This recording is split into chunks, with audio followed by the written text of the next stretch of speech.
Hello, everyone, and welcome back to the Soldiers of Cinema podcast. I am one of your two hosts, Cullen McFader, joined, as always, by Clark Coffey. How are you? I am doing fantastic, man. We had thunderstorms here last night. Oh, yes, yeah, which is a rare thing for Which you is guys, extremely rare. I think this is the first time that it that it rained out here since maybe like January or February of this year. So, Right. like 8 months or so. And so I was out running around in the street, up and down the street in the rain last night. Well, it rained here too, less exciting. But, Yeah. Well, you guys get rain up there, so Yeah. but yes, it was wonderful to get a little bit of rain, and I miss weather, having grown up in the Midwest. Of course, I was used to seasons and big thunderstorms and even tornadoes, which are pretty scary. But ever since I've lived out here in Southern California for the past, whatever it's been, 15, 18 years, some odd in there, it's pretty much like 78 and sunny every day. So I miss seasons and I miss weather sometimes. So yeah. Well, it's funny, yeah. It's we've had a bunch of tornado warnings this summer for some reason, weirdly enough. So yeah. But without further ado, not to hark on the weather for too long, today we are doing the 1986 classic. I would say it's a classic, The Fly. The Fly. By David Cronenberg. That's right. Which is, I really love this movie, and That's right. It's your pick. I assume you do. You own it, and Yep, I like you this seem film to enjoy too. it. Yeah. This was a pivotal film of my childhood. I don't even know. I got so much into the weather and thunderstorms. I don't know if we even took note that this is episode 45. Not that it probably really matters, but just in case, it was important for you to know.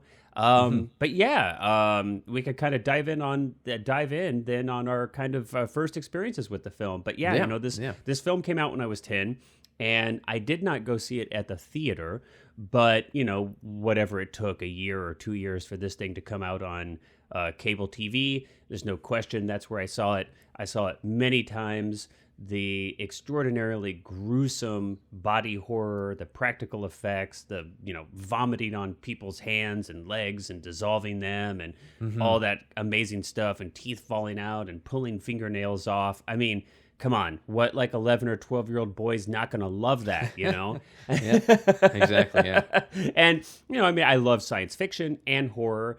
And this is basically a combination of those two things. Of course, it's more. We'll get into that later. But, when I was 12, I didn't really see a love story, or, I really wasn't honing in on kind of the beauty and beast, kind of mythic qualities of the film, and wasn't really concerned too much about morality and science and, all aging even, because at 12, I didn't understand kind of now the things I understand about aging at 45. I didn't know that back then.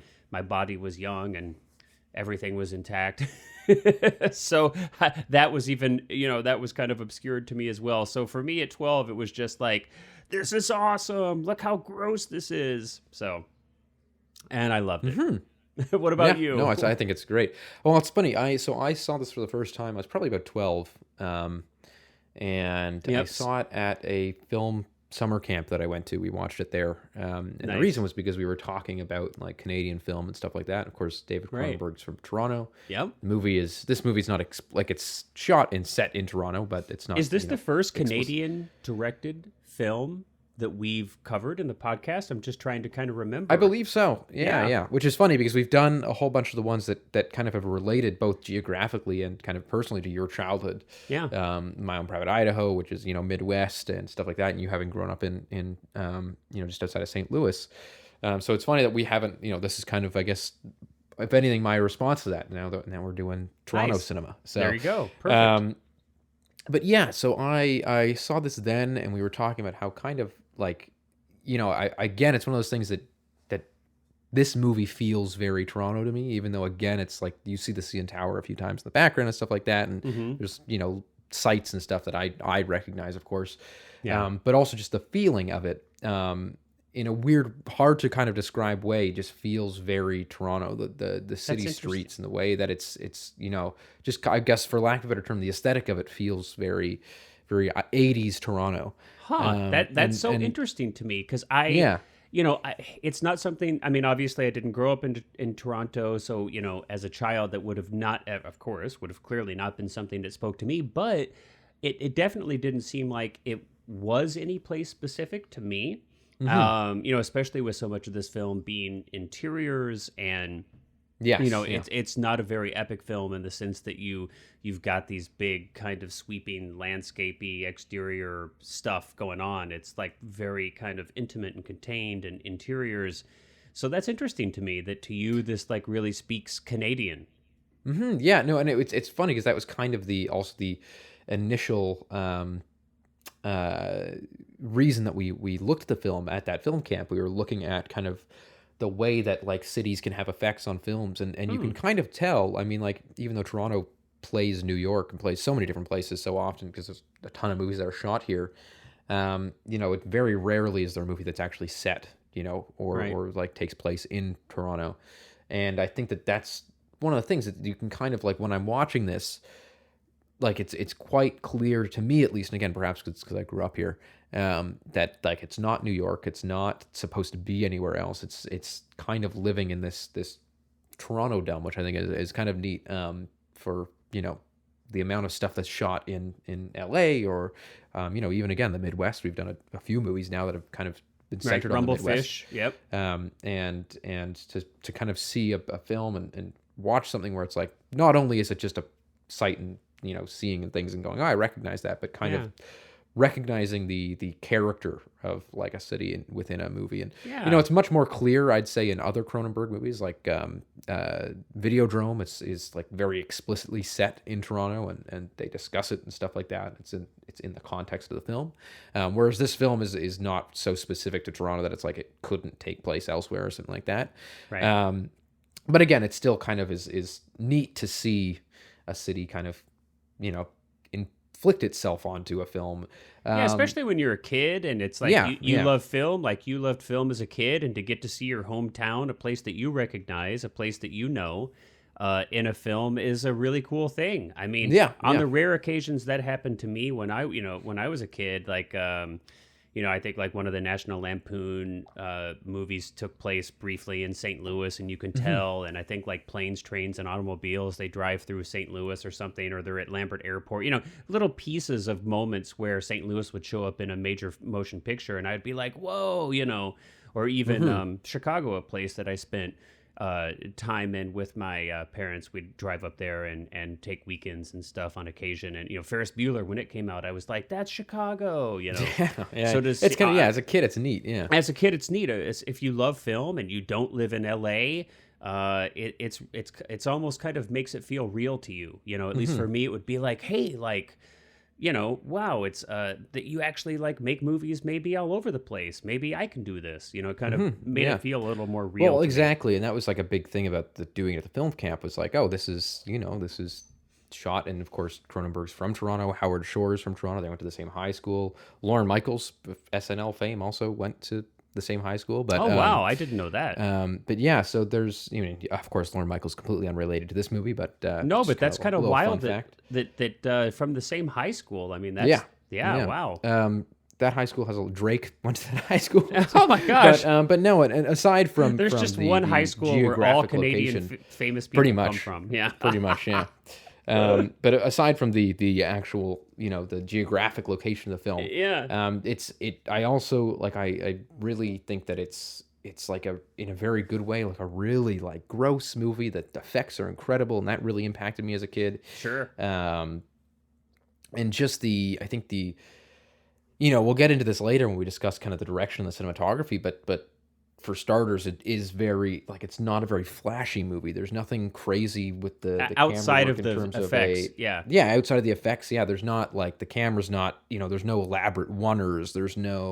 There's some cool stuff they did, which you brought up because of the BTS that you saw with the like motion control and stuff like that. But it's a very, in terms of direction, it's very I don't want to say standard because that almost sounds like it's a complaint. I think it's actually really, really well directed, but it's not flashy. Like it doesn't feel like Cronenberg's trying to prove anything, which is kind of relaxing sometimes in a strange way, where it's like, you can just watch a film and the director's really putting the importance on the subject matter of the film as opposed to trying to show off with crazy camera effects or anything like that. So It's I direct. do really appreciate it's that about direct that as film. opposed to kind of it's not a like a lyrical meandering direction. Yes. It's like a Yeah, and very it's kind of super efficient. Super efficient and direct. Yeah. Yeah, and I also I watched this again, rewatched this about a month ago, I'd say, Mm-hmm. and that was what made me decide that I wanted to do it for the podcast, because I had rewatched it for the first time in a long time, and sort of thought like, this is actually a really neat movie. This is it's again, like I just said, it's really efficient. The way that the story is set up in the movie is kind of brilliant in my opinion, because of how simple it is, and you just have this situation where it's like one line in the script will describe motivations for characters in a Mm-hmm. very natural way, which I think is brilliant. And it doesn't waste time with anything, but it also doesn't Oh my feel gosh, it rushed. The doesn't waste pacing time.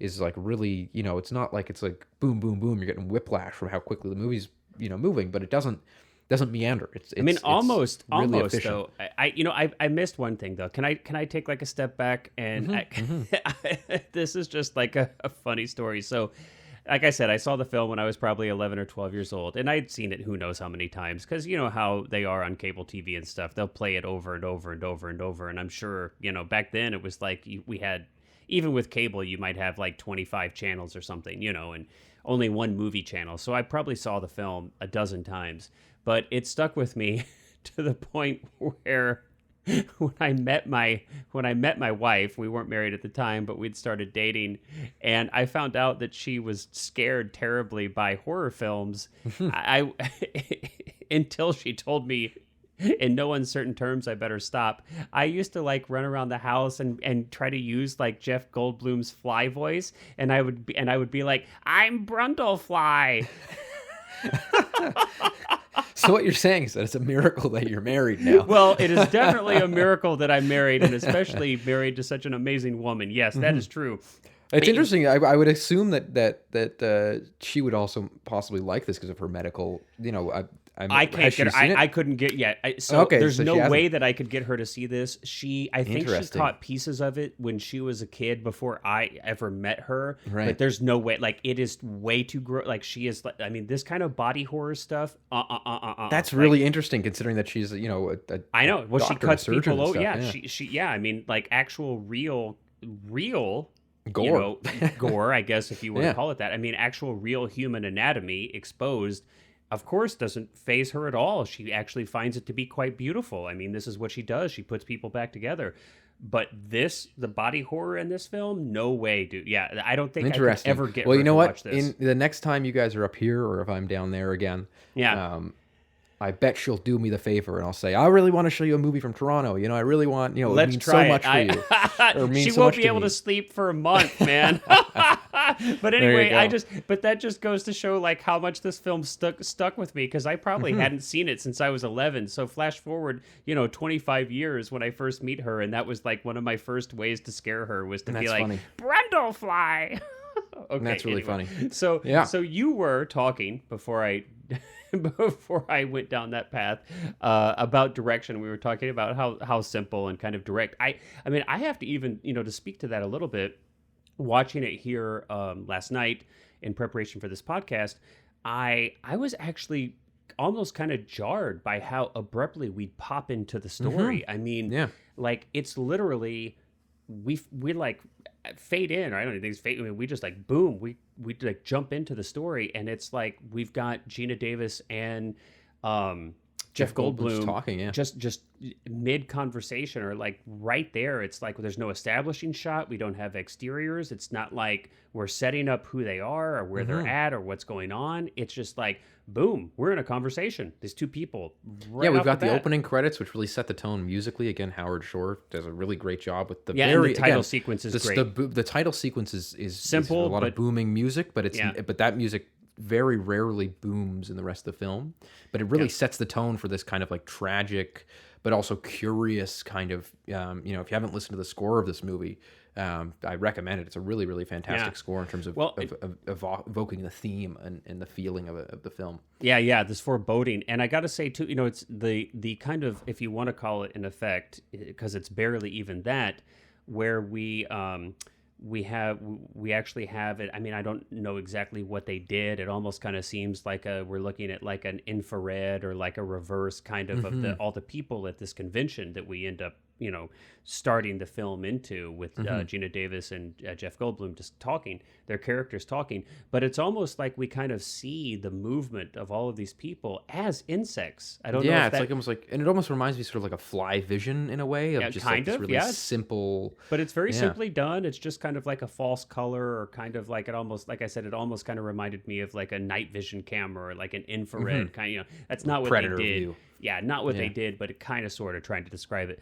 But yeah, I mean, but like I said, I was almost kind of jarred, because in today's day and age, where film grammar has kind of, it's always evolving. And, I think if this film were to have been made today, and now maybe if Cronenberg made it, he still would make it this way today, but because he's pretty much does his own thing. But I imagine if, like many other directors who are working today, if they directed a film like this, I mean, we'd have some, we'd have almost like a teaser, right? Like a pre-credit action scene. We'd have some kind of, we'd have to have this elaborate kind of thing to set up who these characters are. It's funny that you mentioned that, because so I just actually recently saw in theaters the James Wan horror film, the new one, Malignant. Okay. Which I thought I've not seen. It's very dumb, but it's honestly quite fun. It's actually quite enjoyable. Okay. Yeah. But it opens on this pretty much completely unnecessary like kind of, again, like that action scene, almost like that there's this like breakout at this lab, and there's and I feel like if it was done today, this movie, it would start with, it would be like scientists experimenting on something, and it would break out and kill one of the scientists, and then they'd have to like, well, you'd probably start with the baboon, I imagine. So the baboon, exactly. I call this the James Bond open, because James Bond films have made this right. This is, you've got the like the teaser action sequence, and I totally imagine what we would have would be this like slow reveal of like the tripod, or the telepods, I mean, and we'd have the baboon in it, and we wouldn't quite know what's going on, but we'd see like, oh, there's this baboon that's going into a pod. What's this? And we'd have this kind of setup, and it would be like super dramatic, and like, all this kind of, and then we'd kind of be introduced to Goldblum's character, to Brundle. He'd be at his computer, and and then like the big thing would be right, the teaser, and it would establish that maybe his like funding is getting, like, they're like, we're gonna cut your funding if you don't all the stakes, and then boom, we have this like big reveal that the baboon's he's teleported inside out, and we'd have and then it would like cut to credits, or the opening title sequence or something. I mean, but it doesn't do any of that. No, which is also funny, because when I was again, I really like that when I was doing Daylight again, and when I was writing it, a few of the earlier drafts of the script also had like this cold open, like this kind of big, like, scary, almost like horror sequence at the beginning that was unrelated to the rest of the film, but kind of set up like a few of the things. And I, wound up cutting it, because I realized, like, A, it's not necessary. It doesn't really, like, it sort of comes back, but it's not necessary. And B, I almost like starting the film as simply as possible, and almost giving people like a taste. Like, it's almost like you need, I heard a really good example of it, or a really good description of it, which is that you need a entry point into the fantastical. So you need to start in a place where people sitting in a theater or at home are in their world with this movie, which we are at the beginning. We're just with people. And then you need to build this thing, which I think is really a good way of like sucking people in, and getting people to buy the scientific elements of the film. Well, it's certainly even confident. But even just the the way that this movie establishes things like motive, and that they're driving, Gina Davis and Jeff Goldblum are driving back to his lab after this party, like this, like 5 minutes into the movie. And he just has this kind of throwaway line about how like he feels sick in the car, and that he hates transportation, he hates vehicles and stuff like that. He always gets motion sickness. And it's like right there, you've just established, okay, that's why he built the telepods, because that's why we all do, like right? Such an efficient way of exactly, we all build teleportation. I mean, it's like, hey, I get motion sickness, I'm going to invent teleportation. The necessity is the mother of invention, of course. But you're right. I think it's like really very a matter great of way of like, and even that, like, you don't necessarily need to have him have a motivation for building these telepods, but it adds this level of depth. And I actually really only noticed it the second time that I was watching it, when I was like, oh, that's actually such a great just line to sneak in there, and kind of have like, we've just learned so much about this character instantly, that he doesn't like transit, so he doesn't like vehicles, he doesn't like moving, he gets motion sick, so that's why this is like a really personal thing for him, and it kind of just adds this layer of depth to Well, this project. And Cronenberg lets you make that connection. So Yes, exactly. Because I think a lot of times the way this would have maybe been handled would have been like this, like, Gina Davis's character would have been like, oh, so that's why you developed your teleportation device, huh? Like there would like they would have like taken There would have that been a extra line step afterwards, that would have like made it just too much on the nose. It would have gone like that one last step where it's like, oh, okay, yeah, that often happens, but it doesn't happen here. No, yeah, no, so, and I think it's like really, it's just to me that's for a movie that's so efficient, that's really a great prime example of how the story is told in this movie, where it's like it doesn't beat you over the head with anything, it doesn't beat you over the head with themes except for gore. Anything. But it beats you over the head with gore. Yes, definitely. I mean, another gross thing, out incredible gross effects and out stuff gore. like that, yeah. I mean, one of the things that I was surprised about, obviously when I was 11, 12, when I saw this film, this was not something that I noticed at all. I mean, obviously I'm focused on totally different things when I'm that age. But I was surprised at how, I guess, small, and I don't mean that in any kind of negative way, but how small the story felt, how few characters there are, how few locations there are, it's I think the budget was about $9 million, which definitely would have been a low budget film even then, especially for a science fiction film with a lot of special effects. So definitely, And I'm sure good looking special effects and too. yeah, we're gonna get to that. Yeah, trust me, we're going to talk about the special effects. Oh yeah, that's gonna be like the entire episode. Because as a huge fan of practical effects, myself, I mean, we are at the zenith of practical makeup effects in this film. They won an Academy Award. I think Cronenberg's only for special effects. Obviously, he didn't do the special effects, but I mean, the film won an Academy Award for special effects. But we're going to definitely get to that. But I was kind of surprised, and it kind of falls in line with like, the direct and kind of straightforward direction. It just feels, I mean, almost even claustrophobic. I mean, there's very little exterior. There's very few characters. There's like 3 major locations. And they're small. Every space is kind of tight and crowded and kind of, there's like 3 major locations and maybe 3 major players. The plot's very simple. It's not like we have some big convoluted plot. We don't have like you had just mentioned a minute ago, probably if this film were made today, you'd have like, the whoever's funding this would be part of the picture, and there'd be some like outside organization putting pressure on him to get this done. But there's none of that. Like we don't have any. There's almost no outside world. There's like which is also funny because the sequel, The Fly 2, which is directed by the visual effects guy, which I have not seen, Chris Wallace. That one gets into that. Like it's like the corporation that's funding his science project is like this big bad, thing that's like they're like, oh, we want the genetic. They kind of turn into like the Wayland Corp from the Alien movies. From Aliens, But this one, there's none of that, and the only real mentions of them is that they fund him and that they don't, like, it's kind of almost funny that it's almost like a subversion in the way that he sort of says like, yeah, they don't really care because I don't cost a lot of money. He just says, he's like, I'm not the genius. I just ask somebody to build me like an atom demoleculite, whatever, he just makes up stuff, and I just get parts from all these other people who are geniuses and they don't know what I'm doing, and I put it together and I made this. It's kind of funny. And the only other mention of the corporation in the movie is the fact that the party that they meet at right at the beginning is like that corporation's party, like they're having like a little exhibit. So now that you said you mentioned the Aliens franchise, I just had a thought. Can you imagine for just one moment a crossover film between The Fly and Aliens franchise? Or a Cronenberg alien movie. or a Cronenberg alien movie. Exactly. But I was just imagining like what happens if you combine a xenomorph and a fly? What if you Well, it's also, what's funny about this movie is that there's like, and I'm not, as and as we've kind of spoken about, I'm not a huge, like, I don't really go in for superhero movies or things like that a lot.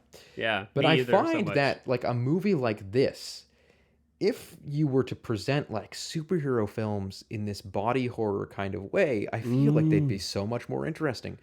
Whoa. Like you could almost have a movie about this guy that like wants to turn himself into like like I'm the human fly, and it's like Yeah, this yeah, tragedy yeah. where, and so which is why I think that that's one of the things where it's you kind of look at it and you're like, there's so many interesting ways to go with movies, and it's kind of a shame that so many movies these days are just very, very Well, standard, for none of lack of those a better movies term. can be R-rated, so that's right off the Yes, bat. yeah. That's the issue there. Disney and Marvel are never going to make an R-rated film because, of course, it limits your audience. That's never ever going to happen. So With the nobody exception of like the Deadpool movies, but those are more comedies anyway. So yeah, but you're never going to have like actual like body horror, like Yes, damage, yeah. trauma. Like people don't really get hurt. They don't. It's They kind actually of just vaporize or disappear. It's like very sanitized. It's actually kind of interesting too that and I didn't even make this connection before I made that point, but that I don't know if you remember, I didn't see the movie, but in 2015 I think there was a Fantastic Four movie that came out. I did not and see it was it. directed by Josh Trank, who did Chronicle, which was like this kind of indie sort of found footage movie about these like kids that get superhero powers and then things go wrong, and it's almost like a metaphor for like school shootings is like the allegory of it. Oh, interesting. And so then he wound up doing this Fantastic Four movie, and it's kind of one of the famous recent examples of like horrible studio interference, where like the studio interference was so bad that the director Josh Trank was like showing up drunk on set every day because it was like such a horrible experience for him and stuff like that. So but the reason that the studio interference was so bad was actually because his initial pitch to do the movie was to make the Fantastic Four in a fly-like way. Like he actually cited the fly, and I just remember that as we in the past 2 seconds when we were talking Yeah, about this. yeah. But so which is interesting. And he was like, I really want to focus on like the body horror elements, because of course the Fantastic Four, if you don't know, their whole thing was that like they get like radiation, as I think most superhero origin All of them, stories right? are. You get bit by a But spider. like it's like they get like radiation from the sun, and then suddenly Yeah. they start. The one guy turns into the rocks, and the other into the fire, and so it's like all this stuff. And he was like, I want to make this movie about these like people that have that happen to them, where it's all about the body horror. Yeah, And because that's that what it would really be, would be, right? Yeah, because to me that would be really interesting. But the studio, of course, didn't want that. Think They about wanted this for a second. superheroes and stuff. So If this were like realistic, like if it were actually real, right? Like if something you were irradiated or poisoned or something. I mean, obviously this or is teleported with a fly. teleported with a fly, and I mean, you woke up the next day and your body was like actually physically changing, morphing fast enough that it's like, I mean, it's already bad enough just the regular aging process, which obviously that's a theme in this film, and it's one that I recognize now at 45 that I never recognized when I was 12. But I mean, this film, I mean, I'm not kidding. Like I watched this film, and it is like so visceral, this feeling of like his teeth falling out, his fingernails falling out. Now obviously I've not had that happen to me, although I have had a few root canals and crowns, so I close on the teeth thing, close on the teeth thing. But I mean, it like life is, I mean, there is kind of a feeling like that. You like look in the mirror, and every day you are watching your body disintegrate slowly. Like it is falling apart. Your body is literally falling apart, and there's nothing you can do about it. And that's just the regular aging process. Now, if you actually happen to be unfortunate enough to get a disease or disorder or are disfigured just through like trauma in life or whatever, I mean, it it's wow, man,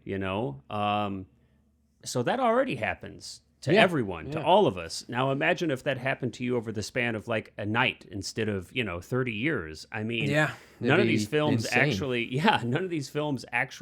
grapple with the reality of that, except for this one. And that's exactly what I mean, is that it's like, it's a shame that studios are so dead set on this, because I genuinely think that if you made a movie like that, I think that it would do really well at the box office, specifically because people would be like, holy crap, I've never seen anything like this. I've never, or even if it's never, not completely entirely original, in the very least, it's like, this is so refreshing. Yeah. And I mean, I think it shows that a lot of movies that have a lot of, craft put into them, that are well made and are different enough, they do tend to honestly do quite well. Usually, if they're good, they Well, it's interesting. It's an interesting Yeah, it's an interesting concept, and I think too, just to bring it a little bit back more to the fly here, it's like it's funny. You think about, like, for most of us, not all of us, but most of us, the disconnect between our minds and our bodies is pretty profound.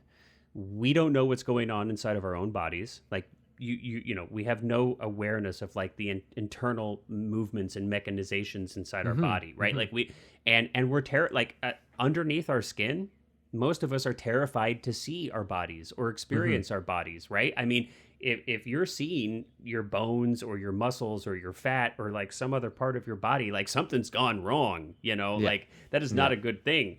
And it's so weird that we're like, it's this whole mind body duality kind of thing, but we're like these just walking meat bags full of, like, flesh that grosses us out. It's our own body. Yeah, and that just completely self-regulates itself, and it's sometimes that goes wrong, and well, sometimes, always it goes wrong yeah, eventually. I mean, yeah. Oh, all of our yes, yeah. bodies go wrong eventually. Or, I guess I don't know if you call it go wrong because it's just the way of nature. But I mean, so it's just, I think this idea of, like, our bodies being alien even to us Mm-hmm. is I think it's so interesting to watch Brundle go through that experience here in this film, as his body. I mean, that's the thing that stood out. One of the things that stood out the most to me was, and this is, my own kind of personal, I'm obviously my own kind of attachment to it, but that's where I kind of related to it the most, I think, was this feeling of, like, my body is, like, alien even to myself, even though it Yes. is me. Yeah. But is it me? And we don't know. We don't even, the whole mind body duality kind of thing, and where the seat of our consciousness is, and all this kind of stuff. They're interesting questions, but it's like our own bodies are freaking alien to us, and they will get more alien to you as you age, and they will betray you ultimately in the end. I think is a really interesting thing to explore, and I think this Yeah, and film almost does an it really overarching well. theme And of the it. Yeah. desperation of Brundle, he feels his humanity obviously escaping, and his desperation to try to. I mean, he even says, I help me become more human, or human Mm-hmm. again, to the point where he's willing to put, this woman that he loves, her life in what will almost certainly be grave danger, because we've already seen how crazy things happen with the telepod. So, Well, you I mean, know, that's what I think is a really, even just the kind of metaphor in this film for, like, disease as well, which is this personality changing element of it, where, because I oh remember yeah, when yeah, I was a yeah, kid, and my grandmother had, can't remember what type of cancer she had, but she was on, like, a lot of medication for it before she like died. chemotherapy, and yeah, Yeah, and it's like it completely, they don't remember people around them, and their mm, personality completely changes. And it's like the same thing with something like Alzheimer's or dementia yep, or something like that, where it's like your yes, personality, and that, I think, is like one of the really frightening parts of this movie, is just how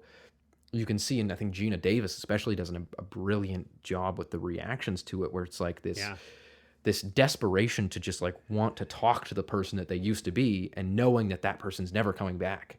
And you can see yeah, that like every single time she visits him after the accident, and he's getting worse and worse and worse, and then you finally meet this person who's no longer in any way yeah. what By he the end, was. yeah, And even when he's, like, talking to her, I think it's one of the last times she's there, where she's trying to tell him that she wants to get the abortion, and he does this whole, like, kind of little mini monologue about, like, insect politics, and how it's like insects are oh, brutal and ruthless, and he's like, if you don't leave, I will hurt I you. might hurt you, because Yeah, he's losing control. yeah, And so it's this really, really, tragic, like, it actually is kind of heart-wrenching, on top of, and I think that's the thing, is like, I don't think this movie would be made today by a major studio. And I think if this movie was made today, it would probably be a smaller studio, and they would probably focus entirely on, like, the gross out hot body horror stuff, and mm. throw out all the emotional elements of it. And it And would the just love be like story. it would be I like a mean, human we've centipede, not right? even Like, it talked. would be, Yeah, yeah, like, it yeah, would I just be agree. this, like, this, oh, he's turning into the monster, and he's going to rip people apart and kill them. Whereas I Yeah, think what makes this film so tragic is that it really is, and it really does, I don't know, intentionally or not, harken back to kind of like the Universal monster movie thing, or like King Kong, where it's still this, like, tragic Beauty and the Beast kind of love very much. story, like you mentioned, where it's, there's at the end of the day, you still, even when he is completely transformed and melded with the pod at the end because of his attempt to fuse himself with Gina Davis goes wrong, and he crawls out and he puts the gun to his head that she's holding. It's still like you're still sitting there feeling so much sympathy for Big time. this character. It's like, oh my god. And Yeah. I think what's amazing is that the film's runtime is only it's only what, about an hour and a half, Yeah. it's 96 minutes, and I think that works really in its favor, not because it's quick, and again, it never feels like it's rushing, but I think the fact is, like, by the end of the movie, when he comes out of that pod and he puts the gun to his head, and the film, like, of course, spoilers, but she shoots him, and you're sitting there and you're like, holy crap, this just happened in like an hour. Yeah. Like, I think that's what's really remarkable, is that you feel the speed at which this transformation took place. That's what focus gives. We were talking. I mean, that's another word. We used words like simple or direct or small or intimate, but focused is maybe even the best word to use. The story is focused. Yeah. It's efficient and it's focused, and it's not worried about the scientific politics of like how he's funded and how da da da da da da da like. Like trying to worry about explaining the science of it too much or all this other crap that a lot of other movies would put in. It's extremely focused. It's focused on, for the most part, it's this trifecta of characters, which is this love triangle. And you've got this really beautiful thing that happens here, which is not utilized very often in films, where we have kind of love triangle. We have Seth Brundle is the protagonist in the beginning, and we have I'm gonna forget. It's John Getz's character, and I'm blanking on his name, but John Getz's character, Stathis, yeah, that's right, is kind of set up as the antagonist with this woman in the middle, who is and it's like he's kind of like their dirtbag boss. Yeah, he's rude to her, and he's cheesy and kind of misogynistic even, and like, hey, let's like get it on, even though we're not, he's like this almost like this 80s kind of corporate, slime ball Reminds guy. me a lot of the guy from Ghostbusters. What's his name? The guy with the beard from Ghostbusters. I can't think of him, but he almost, or maybe like one of the guys from RoboCop. We did that. Yes, movie, one of the corporations. One of the boardroom a very guys. very 80s cliche. Yeah. And so we've got this kind of set up, but over the course of the film, and it's more complicated than this, because I don't think it's not just that Brundle becomes the antagonist, although in many ways he does, obviously, but we have Getz' character actually redeems himself. He actually rises to the occasion. He actually turns from this like sleazy kind of antagonistic guy who's like pitching fits about being left by Gina Davis, and it's clear that he deserved it. I mean, because they're representing him as this like not a nice guy at all, and won't let her move on with her life after she's decided, I don't want to be in this relationship, and he keeps trying to push it. He actually sacrifices his hand, his foot, and he saves her life. And it's just, we almost have this really interesting reversal. Well, now, what's interesting too about that is that I find like perhaps the most intriguing element of it is that it's not even like, it's still, there's like a lot of like blurred morality there too, where For it's sure. like his motivation going in isn't super altruistic, but at least in my reading of it, it almost seems like he's just going in to kill Seth. Like he comes in with a shotgun and is like, it's almost this still taking this character who is like you said, misogynistic, and he's sort of like going in and being like, I'm going to kill the thing that just stole my, like the girl that belongs to me. Yeah. And so you get this element that it's like, he comes in and of course, as you said, he loses his hand and his foot, and then you realize, you're like, oh my God, this is like, I think it's a really brilliant choice on the part of Cronenberg's, because you kind of take almost a double take, and you're like, hang on, am I feeling bad for the guy who spent this entire movie trying to like sleep with Gina Davis and saying you like definitely inappropriate are comments? feeling bad for And him, you're because sitting there and you're like, oh my God, yeah, and suddenly you realize like this is how bad Seth has gotten. And that's not even Seth anymore. Can I just Brundlefly say at that this it's point. like one of the grossest? It's like a pair of the grossest scenes in almost any movie, when he, because they've set this up right. You've got in the beginning of the film, or in the beginning of Brundle's transformation into Brundlefly, you see him regurgitate onto a donut Yeah. And we all know this too. Like it's like every kid learns that like flies vomit on their food to digest it, and you know, and we all know it's gross, and that's why when flies land on your food, you're grossed out because you know what they're doing. It's Yeah. disgusting. So we all have kind of this aversion to that already. We know that's like diseases are spread by flies and right? Nobody likes flies. But you've got this set up where it's like we show him regurgitating on a donut, and then he even makes this video where he's like documenting. Now this is I don't want to get too off sidetrack here, but we actually have kind of interesting thing where this was in the beginning where people were kind of, you know, camcorders were consumer, you know, video machines were available. People started recording their daily lives, their family events. This is interesting because this film is kind of at the beginning of that. So he's kind of making his own documentary, right? And he's describing how during his change, he now cannot consume food by eating it. He has to regurgitate on it and then eat it after it's been digested. Suck it up like a straw. Yeah. So it's this whole long setup. I mean, it's this long, like movie long setup. And then at the end, you've got him regurgitating on his hand and his foot. And it's like, oh, I mean, like it gets me viscerally to this. Oh, it's like, really, and it's like the foot's like it's like acid and it's melting. Yeah.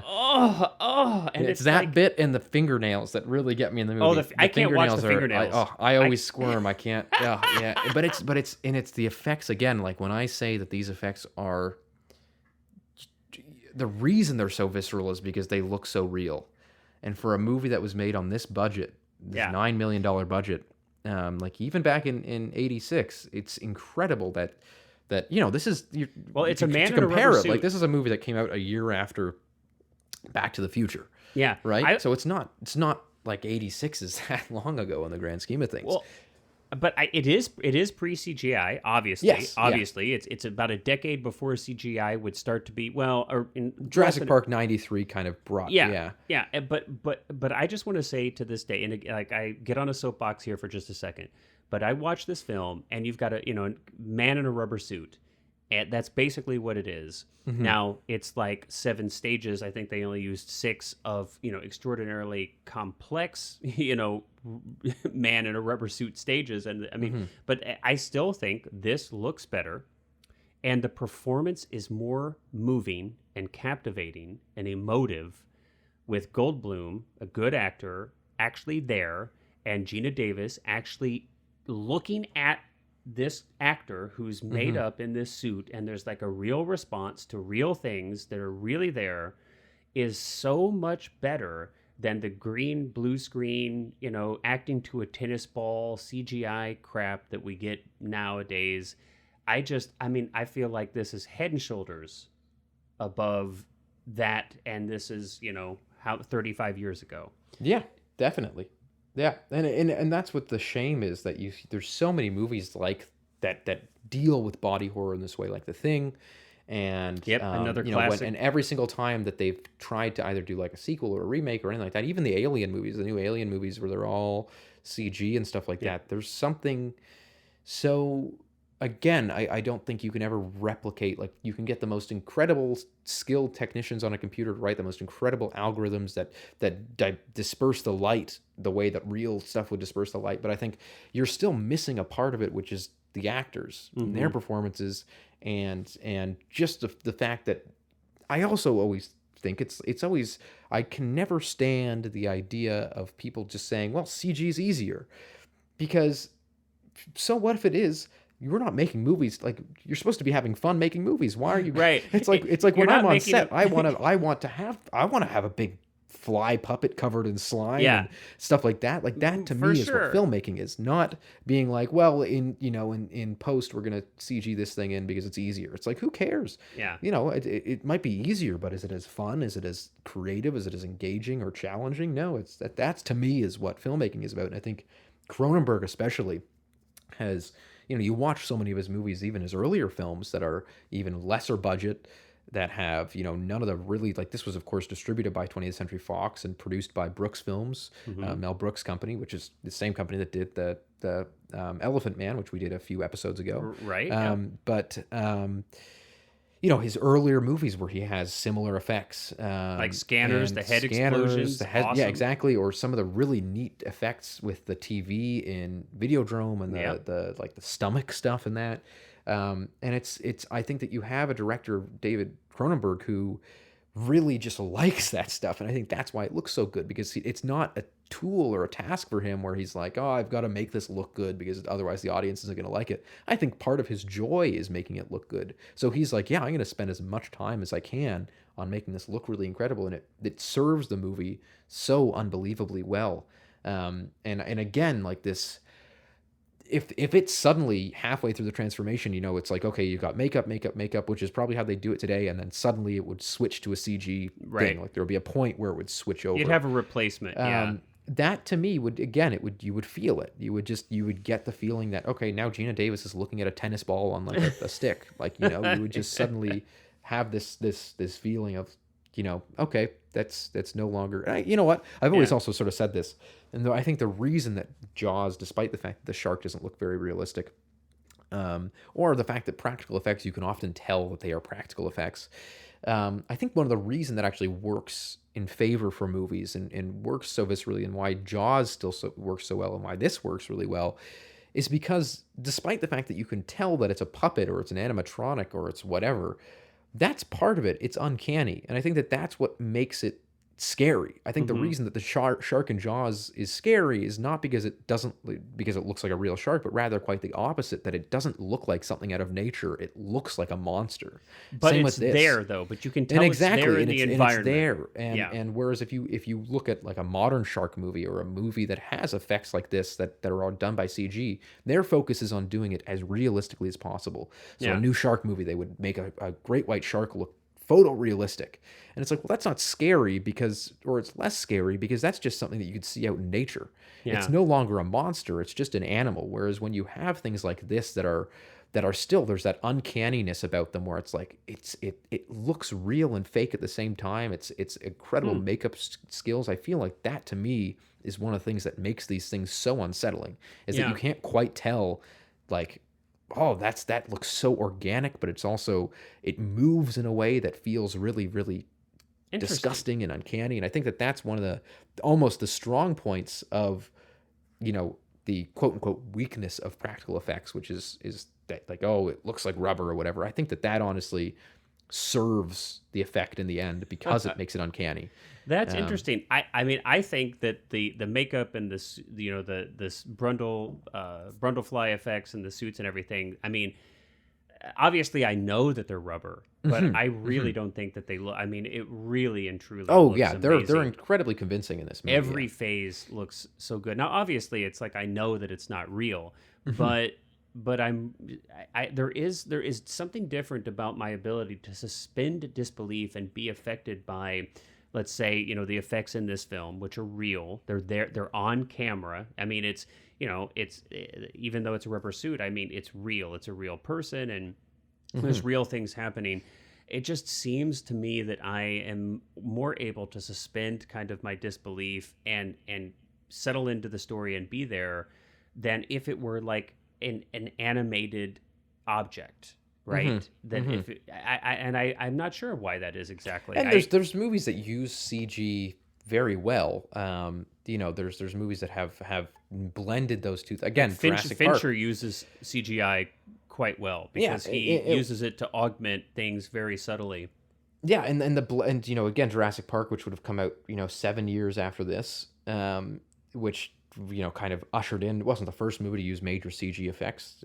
James Cameron had used them in some of his movies in the '80s, but I think that the like, you look at a movie like that where it's like, okay, you've got practical, real. I mean, compare the first Jurassic Park to a movie like the new Jurassic Parks or something like that, where all the dinosaurs are CG, or even if they are practical dinosaurs, they're all enhanced by Hmm.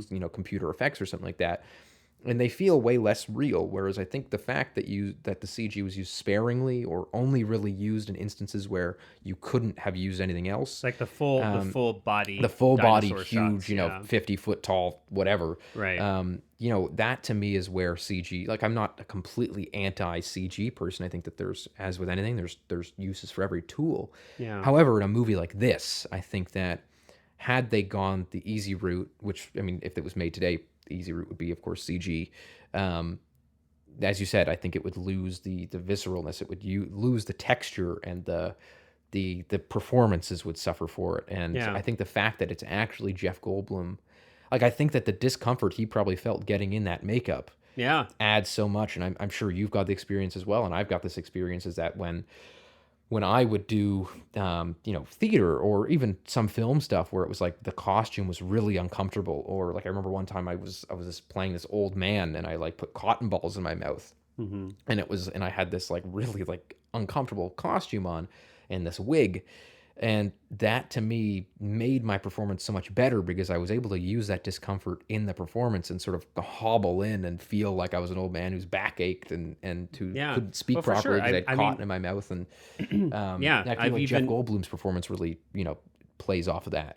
I've even had like a lot of like makeup and special effects stuff, and I had a whole thing where I had like a false eye that popped out of my head in a film that I did, and had like these boils on my body that I like had to cut off, and it was like totally body humor, body horror, and it also could be Depending on who funny. you're talking to. Depends on who you're talking to. But, just like this oozy, wet, fleshy, Yeah. like body horror kind of stuff. And yeah, I mean, to have that stuff actually there makes all the difference in the world from an actor's performance, because it's like, you can see it, you can touch it. It's real. And, even though it's like makeup, it's like it's such a small step for your mind to be like, this is real, right? Just like you were saying, it's like, even if you're an actor and you put on a costume, like, it's not your clothes, but the jump to make that your clothes is such a small one, but it's just a much bigger divide to be like, this tennis ball is a dragon or something, you can do it. Yeah. I mean, the imagination can do all kinds of things, and there are people out there who are quite skilled at green screen acting, but I just think that, in the grand scheme of things, it seems to me that practical effects seem to, I maybe it's just personal, I just prefer them, and maybe that's because I grew up with them. It'll be exciting to see where CGI goes. Obviously, it's a work in progress, and they're going to continue to refine that, and who knows where that's going to lead. We're And still there's some kind really of, exciting stuff with like the augmented reality that they're doing now with the LED screens, and I think that's really neat. Right. But I think that the reason that's neat is because it's kind of bringing it back to the classic element of like actors being able to see where they are, what they're acting against, and stuff like that. I think that's what works for that. And you've almost also seen kind of a renaissance of practical effects lately as well, that like a lot of the new, for better or for worse, the new Star Wars movies have used a lot of practical effects.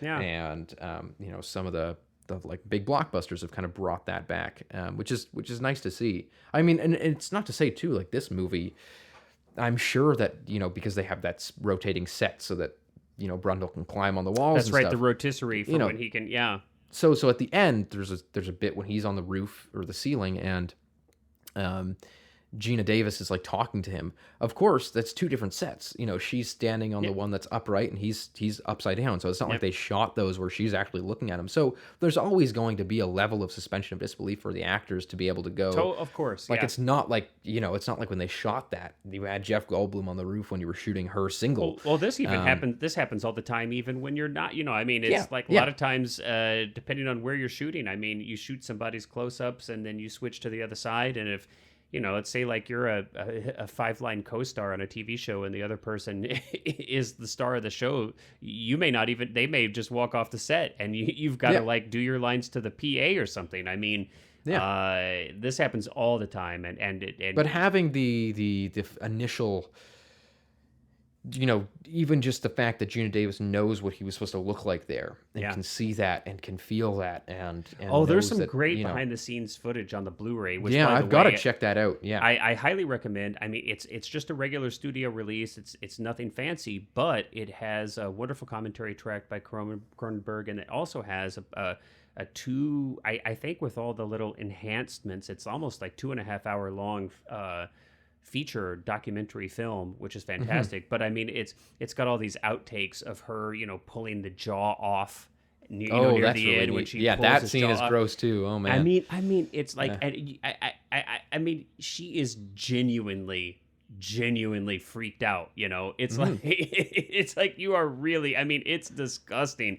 But I just like as we wrap up here, we're talking about the practical effects. I do just want to say, where that final transformation, where Brundlefly is pulling Gina Davis into the pod, and it's this final like transformation, and there's this molting that occurs where the full-blown insect, who is no longer any humanity at all, emerges from within the shell of Brundlefly. Oh my gosh, It's incredible. Yeah. Oh, I mean, it is the most I would have to say that even The flesh is just like falling off of him. Yeah. I think it even eclipses anything that's in The Thing, which I feel like is one of the absolute Best, pinnacles of practical physical effects and makeup. I think I would agree. No, I think that the effects in this film actually do. I agree with you. I think that even the earlier stuff. Yeah. I think that the attention to detail on that, The Thing looks fantastic. Yeah. But I think The Thing, because it's so fantastical, still kind of there's levels where you're like, oh, okay, I can see how they did that. Yeah. This movie is such an incredible mix of effects. But again, even going with that, but like Gina Davis pulling off the thing, and she's actually pulling the jaw off. Like when we were shooting Daylight, which we discussed this in the last episode, there's the scene what we shot in the in like the cellar, and it was like dusty and dark and like dank, and it was just this, and our lead actress Rio, like we had to keep spraying like glycerin on her to get the sweat and stuff. Yeah. And by the end of the shoot, we didn't even need to, because it would be had this whole day in this like dusty dungeon essentially. And I think had we shot that on a soundstage or like built a set for that, it would have had a completely different effect. Whereas the fact that we were actually in these tunnels and the like real, this real cellar that was dusty and really not the cleanest, best place to be. Yeah. I think that added to so much of the feel and the texture of that scene. Sure, no doubt. Yeah. And so it's, again, I see that so much in this, where it's like the Gina Davis being able to pull the jaw off of Brundlefly. And it's this really that scene is so incredibly done. Oh gosh! And if you haven't seen this, I know we've kind of spoiled the movie, but if you haven't seen it, I mean, it's ridiculous. If you're listening to this, yeah. If you're listening to this and you've made it to minute 58 and you haven't seen this film from 1986, what in the world are you doing? I mean, look, we I guess appreciate you. Well, maybe they'd really like to hear us talk. maybe, and don't get me wrong, we appreciate you, but yeah, go see the film. It is absolutely, I think, not only is it a great story, and we have focused a lot on the practical effects because obviously that's one of the things that really stands out from the film, and it's fun to talk about it. But there is a lot more to this film than that. Great performances, great score, a lot of subtlety in storytelling, really interesting themes, and it's just, and it's fun to see a young Jeff Goldblum doing his kind of cool scientist thing before he really honed in on that in Jurassic Park, and that kind of became like his thing, for a while. And Gina Davis is fantastic as well. And this is before she went on to, I think, was it League of Their Own, and Thelma and Louise, and she became, a leading lady and a big actress in her own right too. So this is like a little earlier in both of their careers. But and hey, Canada, right? What more can you ask for in a film? Yeah, exactly. Toronto. Like, nothing else to add. All right, guys. Well, yeah. Well, Cullen, as always, man, it was a pleasure. This is like a fantastic choice. So great selection. It was a blast to watch this again and discuss it. Yeah, it's a fantastic movie, yeah. Yeah, and everybody else out there, we hope that you enjoyed our discussion of The Fly. Until next time, everybody, have a wonderful week.